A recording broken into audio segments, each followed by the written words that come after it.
Всем доброй ночи, друзья мои. Я хочу вам подарить ритуал, очень нужный для вас. Хотя я здесь использую статую фортуны, но вы можете сами решить, можете использовать статую фортуны, можете нет, не имеет особого значения. Для этого ритуала вам понадобится золотая вещь, серебряная вещь. Можно с камнями какие-то украшения. Можно доллары, можно рубли, то есть российские деньги, да, 1000 рублей, 5000 и прочее. Если доллары, то можно мелкие. Я использую обычно в денежных ритуалах доллары, потому что у них энергия особенная, другая. Друзья мои, мы всю свою жизнь используем свой паспорт. У нас есть паспорт, мы знаем, что мы граждане страны, и особо не задумываемся, что это такое. А ведь на самом деле паспорт – это наша мини-судьба. Судьба в маленьком таком контексте собранная. Потому что в нашем паспорте наши данные, данные о наших родителях, о месте рождения. Раньше писали национальность, сейчас не пишут.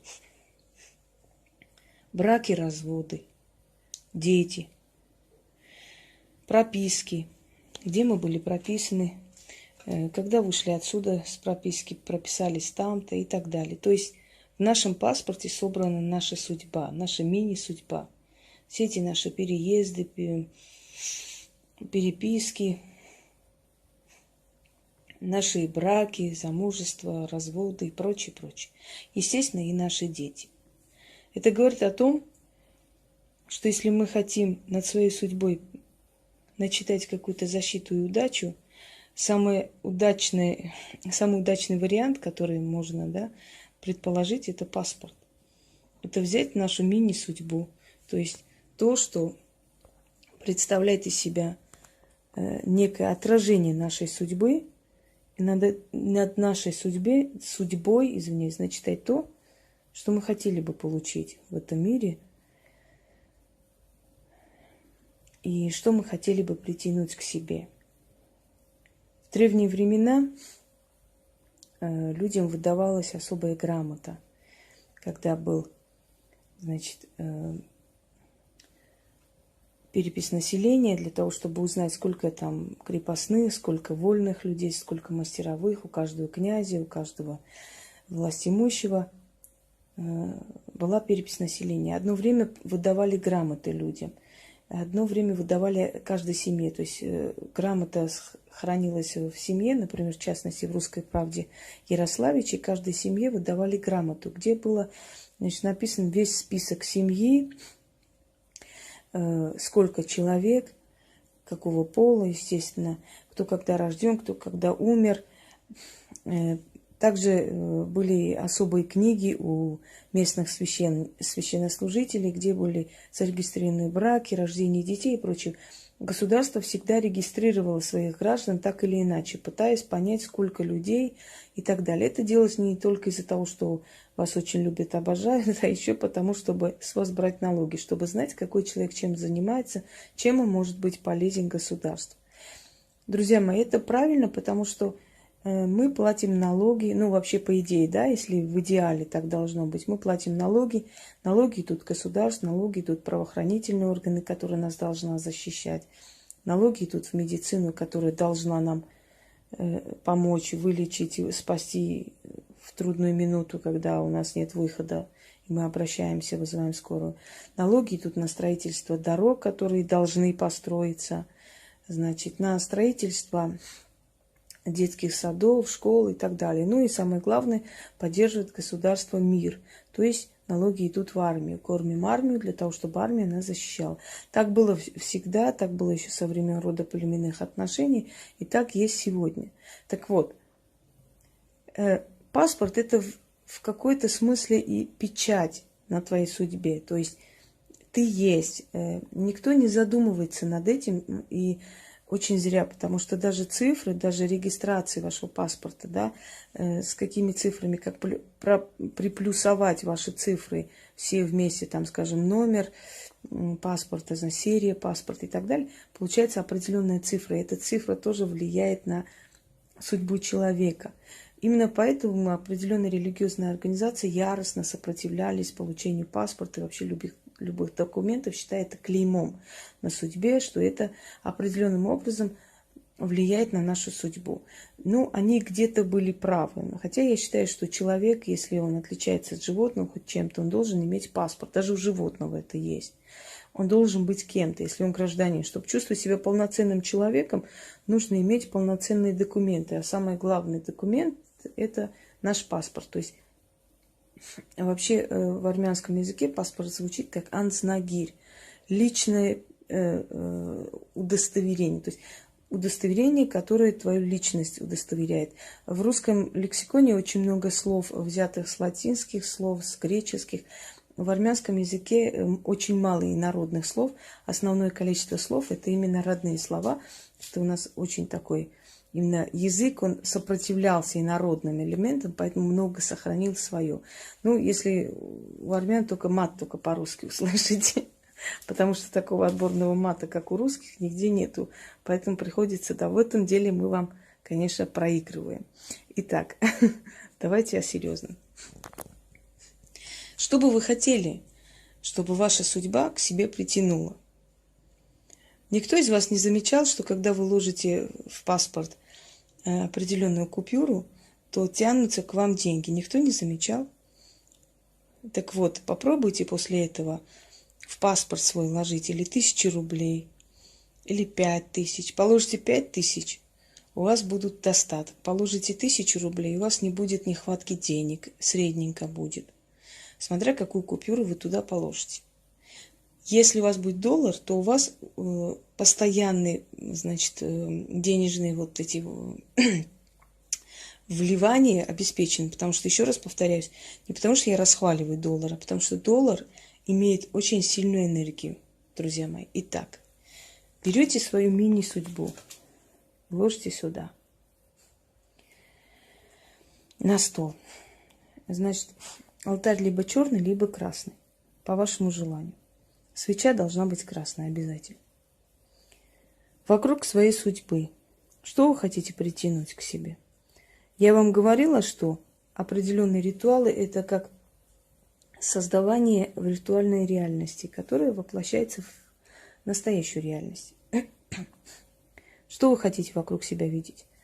Золото, роскошь, красоту, красивые вещи, красивых людей, золотые предложения, нужные моменты. Золото очень хороший проводник. Именно поэтому в древние времена женщины носили золотые украшения на лбу. Потому что на лбу, там, где третий глаз, то есть место, которое отвечает за интуицию, за ясновидение и прочее, оно усиливалось золотом. Итак, золото. Серебро, как символ чистоты. Чистые люди, чистые заработки, чистые моменты, безопасная жизнь и так далее. Камни, какие хотите. Это уже для красоты, для роскоши, для большего шика в свою жизнь. Деньги вокруг. 4 купюры достаточно. 5-я купюра должна быть вот здесь. В конце узнаете почему. Берете красную свечу. Я этот ритуал, который был более сильный, мой, естественно, ритуал, я немножко, скажем так, грубо говоря, подогнала под простых людей. Для них сделала, более упразднила, убрала оттуда некоторые вызовы сил, которые простому человеку незачем, да, и сделала так, чтобы подходило для простого человека, друзья мои. Потому что я о вас думаю, как вы уже догадались. Этот ритуал можно провести раз в месяц, например.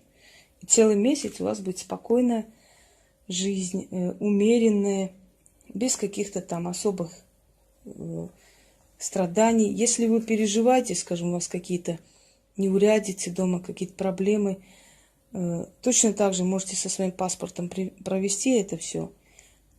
И заметите, что ваша судьба начинает как бы закрываться в кругу таком защитном, что начинают отходить от вас люди неприятные и так далее. Еще раз повторю, если у людей есть такие страшные проблемы, которые касаемо смерти, касаемо очень таких страшных болезней и прочее, конечно, в этом случае это все не так поможет. Но если у вас, собственно говоря, уже очищенное вот это внешнее пространство, если у вас нет таких страшных проблем и бедствий, то этот ритуал очень кстати. Берем. Можете против часовой стрелки, можете по. Это не имеет никакого значения. Вокруг вот так делаете круг. Осторожно, чтобы не капнуло, конечно.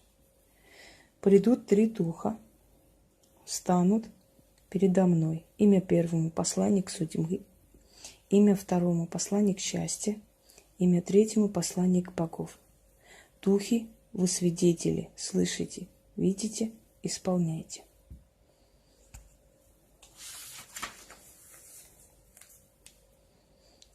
Духи спросят меня, чего я желаю?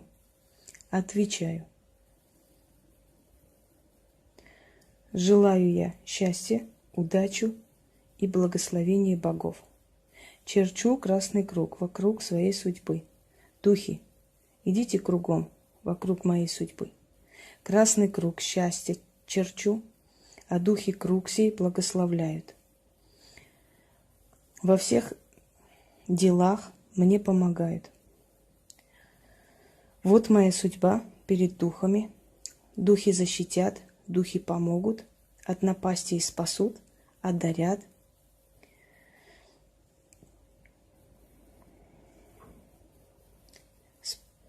Защитят, дадут мне деньги и взлет. Немножко шатает, когда читаете, поэтому может сбиваться. Круг красный вокруг судьбины черчу, защиту и помощь от духов прошу, и все получу. Красный круг вокруг моей судьбы.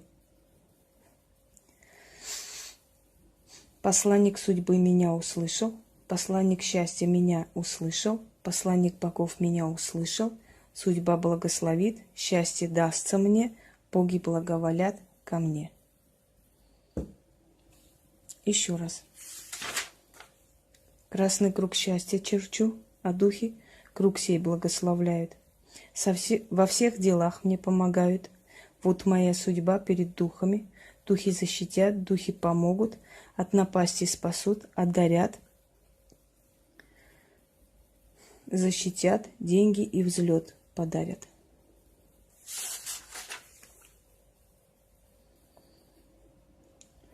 Судьба в кругу защитном, в том кругу счастья будет жить, удачи и фарт. Окружаю свою судьбу тем, чем хочу. Золото, деньги, сила, защита. Что сказано, то и будет. Ключ неба, замок земля, вся удача, все на меня. Заклинаю. Сделайте это 1 раз. Берете купюру, самую большую, открываем паспорт, где ваша фотография. Ложите туда и оставьте на некоторое время, на полчаса. После можете алтарь убрать, все это по местам разложить. И через некоторое время заметите немалые перемены в своей судьбе. Пользуйтесь. Дарю вам всем удачи и всех благ.